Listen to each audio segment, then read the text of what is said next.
So this is the last part for human development. So medyo mahaba nga itong topic na to, no? So we have theories of development. First, let's start with John Piaget, cognitive development. He was a Swiss psychologist and genetic epistemologist.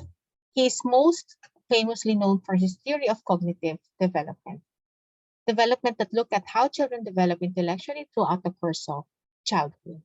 So, hanggang childhood lang siya class, no? So, hindi hanggang adulthood.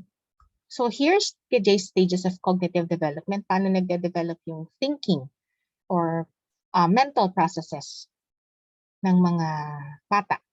So, at the stage ng 1, 2, 3, 4, meron siyang 4 stages. Kunin ko lang yung laser pointer. Okay, first stage, that's the sensory motor stage. Ang age range ay 0 to 2 years old. What happens at this stage? When we talk about sensory motor, we're talking about the senses and then motor, yung kanyang development.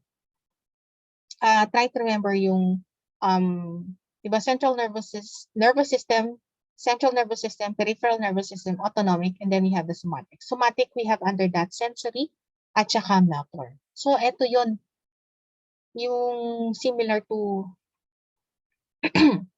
yung sa division ng sa nervous system. No, coordination of senses with motor responses. No, paano ka pag may nakita ka, what will you do? Anong klaseng movement? Sensory curiosity about the world. Language used for demands and cataloging. Object permanence is developed. Pag sinabing sensory motor, yung mga baby, no, trying to think, lahat ng mga nahahawakan nila, no, nilalagay nila sa kanilang mouth. They are curious kung ano lang yung natatouch nila. That's why, pag ganitong age 0 to 2 years old, para ma-stimulate, ito yung pinag-aaralan natin, no? So, we know that during this stage, na-stimulate yung kanilang mga senses. After that, kasunod nun yung kanilang mga motor development. That's why, try to think of some toys. Ano yung function ng mga toys during this stage? Okay? Anong mga toys? May sound, maraming kulay, iba-iba yung texture. No, kapag ka may pinindot ka, may tutunog. Okay, ganun yung mga during this stage, sensory motor. Next, we have the pre-operational. This is 2 to 7 years old. Dito na nag-start yung symbolic thinking. Pag sinabing symbolic thinking, this is the start of language, no? Merong use of proper syntax and grammar to express concepts, no? Mama, milk, daddy, karga. Yung mga ganyan. Yung mga bata, they already have the imagination and intuition. But complex abstract thoughts are still difficult. Pagdating kasi nitong mga abstract thoughts, nasa ano na to?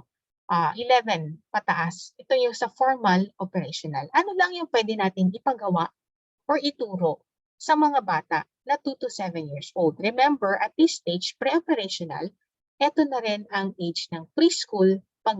This is the early childhood. Si sensory motor, ito yung parang sa infancy. Okay, when a child is going to school, ano yung mga itinuturo natin sa kanila? Colors, shapes. Diba? You remember that toy? Na may isusuksok na shape, triangle, circle. No, pagsasama-samahin mo. Sa mga bata 2 to 7, pwede na ba silang makabuo ng mga puzzle? No, try to think of that. And then we have concrete operational in 7 to 11 years old. Concepts attached to concrete situation. Time, space, and quantity are understood and can be applied but not as independent concepts. Example nito, pag sinabi kasing concrete operational, syempre dun sa pre-operational, lalo na. When we are teaching example math sa mga bata, sasabihin mo ba verbally 1 plus 1? Diba no? Meron kang object na ipapakita. Pwede ka mag-drawing ng isang apple at saka isang apple. 1 apple plus 1 apple equals 2 apples. Pag verbal na computation, nandun na sa may formal operation yun. Pag sinabing concrete, dapat nakikita lahat. Meron silang nakikita. They need books, they need a lot of instructional materials.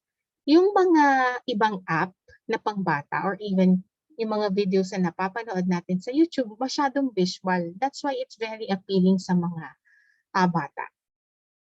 Okay, pagdating ng formal operational, 11 years old and older, dito na pumapasok yung theoretical, hypothetical, and counterfactual thinking. They are already capable of abstract thinking and reasoning. Pwede na silang mag-strategize and planning become possible. Concepts learned in one context can be applied to another. Okay, pwede na itong turuan ng mga algebra, ng mga may X, may Y. Diba kasi pagkabata, sinabi mo, kunyari may number dyan, at tatanungin ka, anong number? Diba? Kapag if it's concrete operational, dapat may number. Okay, so may mga flaws din, like for example, halimbawa kung sa educational system natin, if they will follow Piaget, hindi nila masyadong bibigyan ng masyadong mahirap na pinapagawa. Sa mga bata kasi talagang hindi pa nila yon kaya. Okay, next. We have Sigmund Freud, the psychoanalytic theory. He was a medical doctor who specialized in neurology. He developed his psychoanalytic theory from work with his patients. Okay, psychoanalysis, no, sa kanya yung galing. It emphasizes the unconscious motivation, the main cause of behavior lying in the unconscious mind. Yung ating mga behavior ay, in some instances, we really do not know what is happening. Like, for example, yung the one that I gave in your introduction, chapter 1, there are instances where you see a person and you like him or you hate him, but you cannot understand or cannot explain why you like or hate that person. That is the works of the unconscious. Okay, Freud believed that adult personality problems were the result of early experiences in life, especially may mga trauma or negative experiences. He believed that we go through 5 stages of psychological development and that at each stage of development, we experience pleasure in one part of our body than in others. Meron siyang tinatawag na erogenous zones. These are parts of the body that have a strong pleasure, giving qualities at particular stages of development. If you're going to look at this, no, here, ang most erogenous zone ng lalaki, nandun sa kanyang genitals. But for the female, no, yung sa may likod ng tenga, sa neck, ito sa may collarbone, sa breast, sa may navel, sa may singit, no, sa genitals, sa legs, no, mas maraming erogenous zone ang mga babae. Okay, here are the stages of psychosexual development. Nilagay na lang sa table para isang tingin na lang. Okay, meron siyang 5 stages. First stage is the oral stage. This is from 0 to 1 years old. Ang erogenous zone niya ay mouth. Issues caused due to fixation. Pag sinabing fixation, kapag ka hindi ka example nung bata, hindi ka na-satisfy yung sa oral mo. I mean, yung oral needs mo, hindi na-satisfy yung child. Magkakaroon ka ng fixation. So pagtanda mo, this is what will happen daw, no? Yung issue, smoking, gum chewing, nail biting. And then activities is tasting and sucking. They like to put everything in their mouth. Ano to sa mga bata? Pagdating sa second stage, we have the anal stage. The age is 2 to 3 years old. Ang erogenous zone is bowel and bladder. Pagdumi tsaka pag-ihi. Kapag nagkaroon ng issue in this stage ng anal stage, paglaki, pwede maging rigid orderliness and obsessiveness. No masyadong orderly. So activities with this, peeing and pooping, potty training begins at this stage. And then phallic stage, that's 3 to 6 years old, the erogenous zone is the genitals. Ang issue nito is pride, vanity, and exhibitionism. There's a complex, Oedipus complex and Electra complex. The Oedipus complex, parang they claim that yung mga batang lalaki, nagkakaroon sila ng sexual thoughts about their mother. And then sa Electra complex naman, yung mga batang babae sa tatay nila, that's why they want to get rid of their mother, sa Oedipus complex naman, yung batang lalaki, sa nanay, so they want to get rid of the father. So the activities for this sa phallic stage, there's an excessive attachment to the parent of the opposite sex. Next stage, you have latency. This is 6 years onward up until puberty.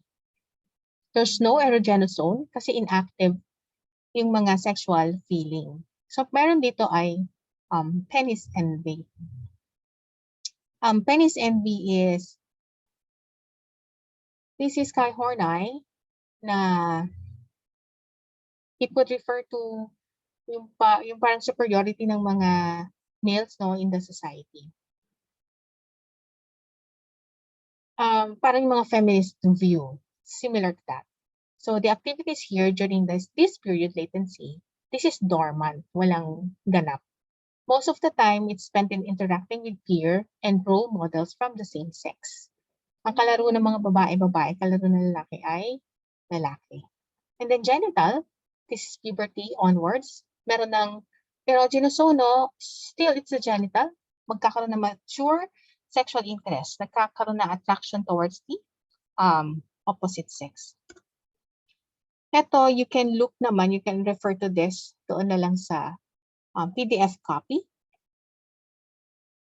Okay, next we go to Erik Erikson's philosophy. His philosophy rests on two themes. The world gets bigger as we go long, and failure is cumulative. If an individual has dealt and with a terrible past as a child, they might not be able to cope up with scenarios that life presents later on. So may mga issue per stages according to Erikson. Pag hindi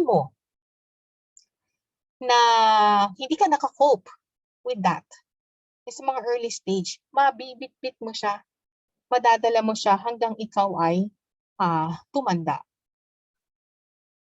Okay? So yung sinabi niyang failure is cumulative. If you fail, example, dun sa infancy stage, trust versus mistrust. Bata ka pa lang, wala ka ng trust, you did not learn how to trust. Pagdating ng young adult mo, lalabas yan.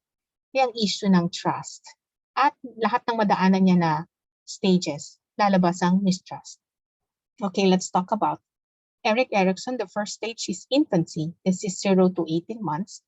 If you're going to look at human development and then the stages, yung development theory ni Erikson, siya lang ang naka-encompass nung lahat ng stages ng human development. So that's from infancy, from birth until death.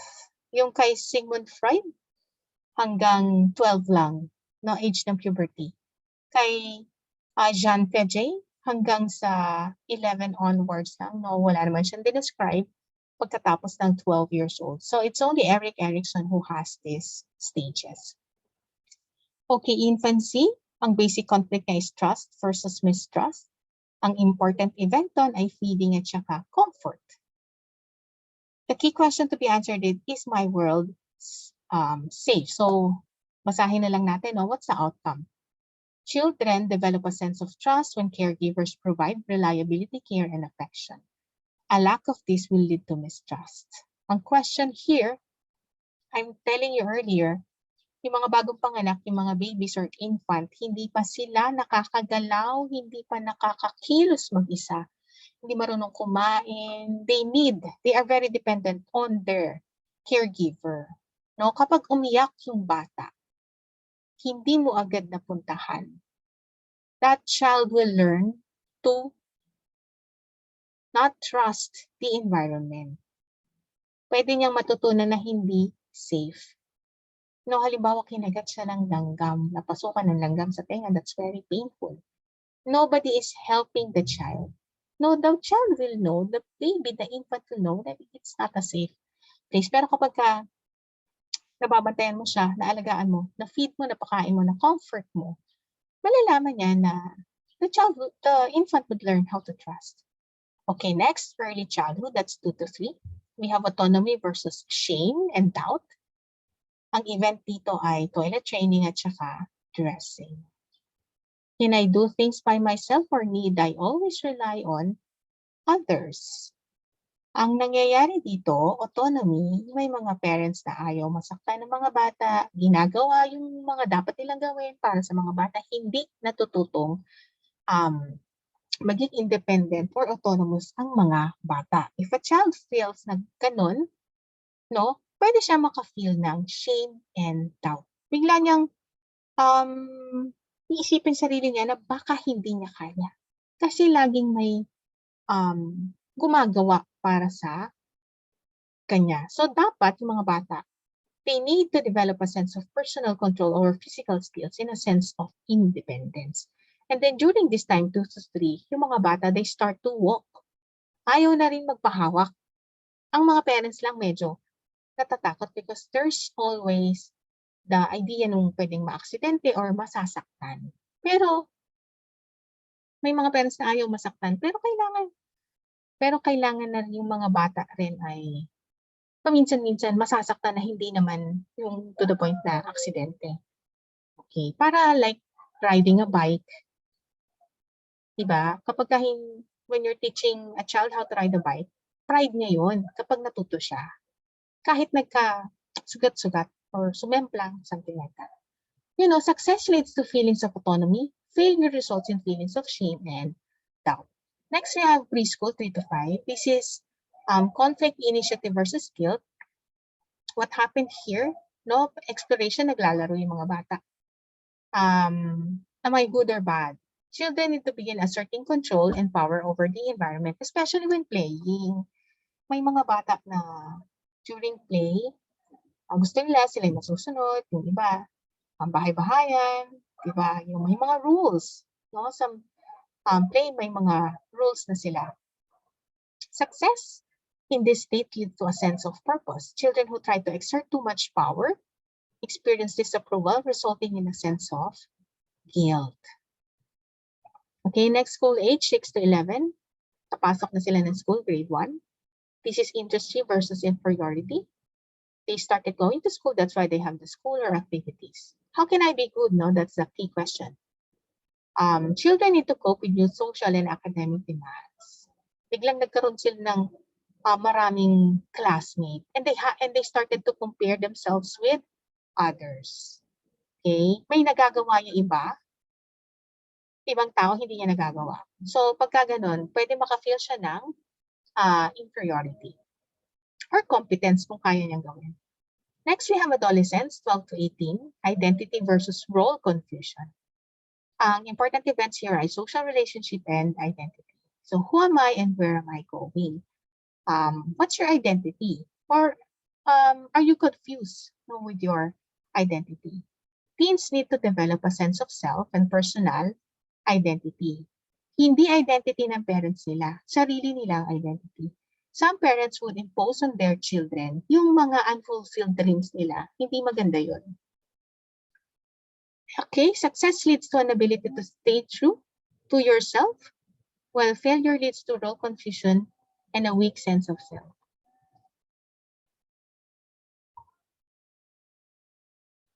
Okay, next we have young adult, that's 19 to 40. Now we have intimacy versus isolation. Now ito yung sinasabi natin during early adulthood.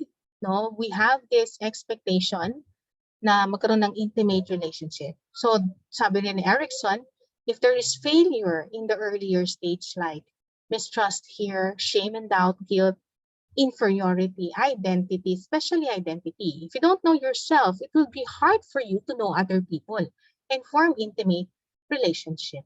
So yung key questions to be answered, am I loved and wanted? So young adults need to form intimate loving relationships with other people. Okay, next, middle adulthood. 40 to 65, generativity versus stagnation, yung conflict. And the important events would be work and parenthood. So this is expected nga, no, by middle age. You're already a parent. Will I provide something of real value? Adults need to create or nurture things that will outlast them. Having children, no, ito yung sinabi ko kanina, may trabaho ka, may napundar ka na. Pag may napundar ka na, you are generating a lot. And compared to stagnation, para kang tambay, walang nangyari sa buhay mo. Okay, success leads to feelings of usefulness and accomplishment. while failure results in shallow involvement in the world. Then the last, maturity. Ang conflict ay ego identity versus despair. Ang important events dito kasi old age na, no? Reflection on life. Ang question, have I lived a full life? So by reaching this age na 65, you're reflecting on your life. Ano ba? Meron pa ba akong unfulfilled dreams, regrets? Or you are very assured of yourself, kontento ka na sa buhay na you lived your life. Now, when you look back, you have a sense of fulfillment. Success, my feeling of wisdom. Failure results in regret, bitterness, and despair. Okay, let's go to Vygotsky's sociocultural cognitive theory. This is Lev Vygotsky. He focused on the connections between people and the sociocultural context in which they act and interact in shared experience. He believed that children actively construct their knowledge. Ibig sabihin lang dito ni Lev Vygotsky, culture is very important. Other people is very important in assisting in the interaction para matuto yung isang bata, para makakonstruct ng knowledge. Okay, it emphasizes how culture and social interaction guide cognitive development. Ito na yung sinabi ko. It should be collaborative. No? Katulong yung mga magulang or other people or individual or guardian para matuto yung isang bata. Kasi napaka-importante ng interaction according to Vygotsky. If there's no interaction, no knowledge can be learned by a child. Okay, next we have the information processing theory. This is the last. Machines may be the best candidate for the title of founding father. Individuals develop gradually increasing complex knowledge and skills. Here they try to, I already discussed this dun sa chapter 1, no? They compared the brain, no, with the machine or computer. No, may input, may output. Yung ganyan. And then increasing complex knowledge and skills. How do an individual process information? Merong input, merong output. And then nag-increase yung knowledge and skills. Now, think about what you can do as a child and think about what you can do now. And then if you're going to look at the apps or yung mga technology ngayon, they are designed na from simple to complex. No, yung nagla-level up ka, nag-upgrade ka. Okay, something like that. Okay, that's the last. I hope you learned from this session. Okay, we will end now the meeting.